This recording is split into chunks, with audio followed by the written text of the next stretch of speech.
com construção de programas, né? Que ele começa a semana falando disso, né? E aí tem algumas definições, né?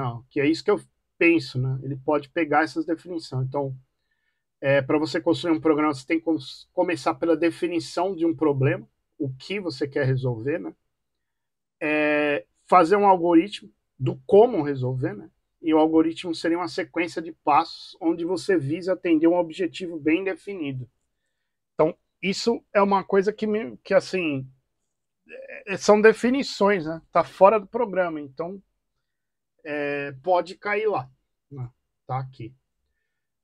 O algoritmo correto, né? Ele tem três itens, né? Que tem que ser seguido.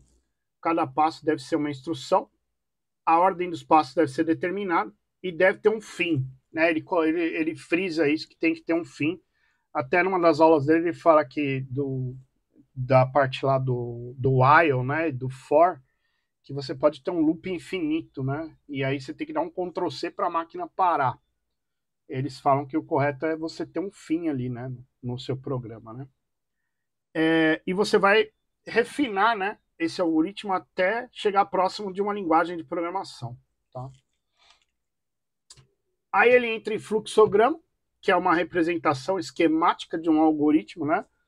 E a simbologia seria essa daqui, isso aqui pode cair também. Seria um retângulo arredondado aqui, né?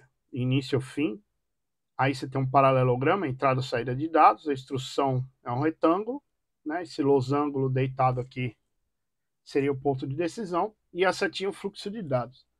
Tem mais coisas se você procurar na internet, mas ele só citou esse. Eu creio que não vai ser mais do que isso, né? No negócio. Aqui eu criei um fluxograma, mais ou menos, tá? Não sei se está certo, mas eu lembro de um trabalho que eu fiz, né, para a diretoria de ensino, que a desafio era criar fluxogramas, exatamente isso, para você resolver coisas matemáticas. E isso entrava no que a gente chama de interdisciplinar. A Univesp ela fez uns negócios interdisciplinar na parte de cálculo. Então, o cara de conceitos fala de cálculo, o algoritmos fala de cálculo, só que o cálculo só fala de cálculo, não falou em nenhum momento das outras duas matérias. Que eu creio que eles gravam cálculo para turma de matemática, de engenharia, de tudo, né?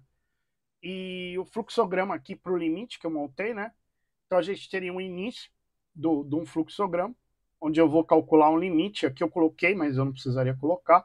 Vou ler uma variável x, que é daquele limite. Vou substituir esse valor de x lá dentro da função, né?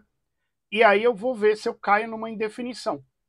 Se eu cair nessa indefinição, sim, que pode ser zero sobre zero infinito por infinito, eu vou ter que fatorar ou aplicar aquela regra de L'Hopital, né? E aí eu volto aqui para ver se tem uma indefinição ou não. Então eu fiz um loop aqui, né? Vou fazer uma indefinição. Continuo com a indefinição? Sim. Então, de novo, eu tenho que continuar fatorando ou aplicar a regra, que ela falou isso. Você vai aplicar a regra de L'Hopital até você resolver essa indefinição zero sobre zero infinito sobre infinito, até você tirar a indefinição. Não tem indefinição? Então você coloca o valor de x e calcula. Né? Eu coloquei calcular aqui, né? Se não tem indefinição logo de cara, tirou a indefinição, né? Tirou a indeterminação no caso, né? Indefinição coloquei, na verdade é indeterminação, né? Não tem mais indeterminação, você põe o valor de x, calcula e termina o cálculo do limite. Então isso aqui que eu fiz dá para fazer em todos, né? Dá para fazer na derivada. Eu até não tive tempo, depois queria até montar uns resumos desses, que daí fica mais fácil até da gente entender. Falar, poxa, espera aí, vou fazer um procedimento aqui, vou começar assim, assim, assim. A única coisa que me deixou intrigado é como que eu montaria isso na aula 6 dela, que é integral, técnicas de integração, que ali não ficou muito claro ainda para mim onde que eu vou usar o quê, como que eu montaria esses quadradinhos, né?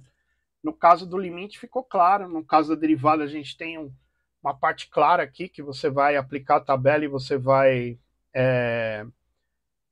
aplicar as regras. Se você tiver uma multiplicação, tem a regra. Se você tem a divisão, tem outra regra, né? Cada parte da derivada tem uma regra, né? E a integral já não. Né? A integral você já tem que fazer de outra forma, né? Que ela colocou. Então aqui eu tentei montar, daria para refinar mais, dá até para melhorar, mas deixei mais ou menos. Aqui você já está estudando para um negócio, estuda para outro ao mesmo tempo. Isso que a gente chama de interdisciplinaridade, né? Que uma disciplina acaba juntando com a outra. E aí o Python, ele vem falando um pouco do Python, que é o que nós vamos usar aí, que já estamos usando, né? Interface online, né? No PC com IDE, tem online, tem para o PC, né? IDE Integrated Development Environment, né? Tem um ambiente de desenvolvimento integrado, né? Editor de texto, compilador e debugador de código, né? São 3 coisas que você faz nesse IDE aí, né? Você tem um editor de texto que você digita, um compilador e o debugador, que é o que vai falar para nós o que está errado e o que está certo, né? E existem várias IDEs disponíveis para Python. Eu baixei o Python, baixei lá o que ele falou, o JetBrains lá, e assim, o JetBrains parece que eu coloquei como estudante lá para não pagar durante um ano, não sei. Depois, se você quiser aquele ambiente todo integradinho lá, igual ele usa lá, parece que tem até uma mensalidade, não sei. Eu fiz os testes aí, né? Dá para baixar só o Python também, que já é um negócio mais cru, assim, não tem tudo aqueles Mas negócios. eu acredito que ele utilize o PyCharm. É isso daí, é pago esse negócio. Não, não é pago não. Ué, eu coloquei como estudante. Eu baixei normal também, sem ter opção de pagar, não. Ah, é? É que assim, tem uma versão que é mais bem elaborada, mas eu já acredito que seja principalmente para quem já é tipo expert ou algo do tipo. Putz, será que eu baixei essa? Então, lá na aula que ele fala de Python, lá embaixo tem um link e um passo a passo com um vídeo que ele ensina a baixar isso de graça aí.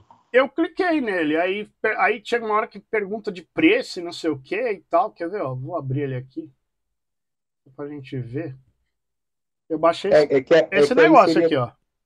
Isso, é isso mesmo. Aí, esse daí, se eu não me engano, é a versão Pro, então, que você tem. É a Pro, né? É, Deve ele ser. tem algumas coisas a mais, só que eu acho que é, tipo, só quem manja muito vai usar. Ah, tá. Então, puta, nem precisava ter baixado. Baixei essa. Eu olhei lá o slide, cliquei no negócio e saí pegando lá. Ah, Ah, bora. mas vai funcionar do mesmo jeito.